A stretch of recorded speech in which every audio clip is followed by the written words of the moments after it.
আসসালামু আলাইকুম। যারা নতুনভাবে ইংরেজি শেখা শুরু করেছে, যারা বিগিনার, তাদেরকে কি সবগুলো গ্রামার শিখতে হবে? না। ইংরেজি গ্রামারকে দুই ভাগে ভাগ করা যায়। একটা হচ্ছে প্রাইমারি গ্রামার, একটা হচ্ছে অ্যাডভান্স গ্রামার। যারা বিগিনার তাদের জন্য প্রাইমারি গ্রামারটাই হচ্ছে এনাফ। প্রাইমারি গ্রামার কোনগুলো? Sentence, tense, number, person, parts of speech, conjugation of verbs, that means strong and weak verb, article, preposition, এগুলো এনাফ। এদের পাশাপাশি যদি আমরা দুই একটা অ্যাডভান্স লেভেলের গ্রামার যদি অ্যাড করি, যেমন হচ্ছে ভয়েস শিখলে ভালো, এটা আমাদের কাজে লাগে, কমিউনিকেশনে কাজে লাগে। দেন হচ্ছে আমরা যদি কন্ডিশনাল সেন্টেন্স শিখি অথবা হচ্ছে কমপ্লেক্স সেন্টেন্স শিখি, কেমন?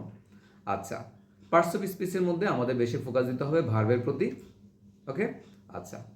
এর পাশাপাশি আমাদের যে রেগুলার ইউজেস ভোকাবুলারি আছে, আমরা যেই সেক্টরে জব করি, যে সেক্টরে কাজ করি, আমি স্টুডেন্ট হতে পারি, টিচার হতে পারি, বা আমি বিজনেসম্যান হতে পারি, বা কোনো একটা প্রাইভেট বা আমাদের গভর্নমেন্ট জব করতে পারি, সেই ফিল্ডের যে ভোকাবুলারিগুলো আছে সেগুলো শিখলেই কিন্তু আমাদের জন্য এনাফ।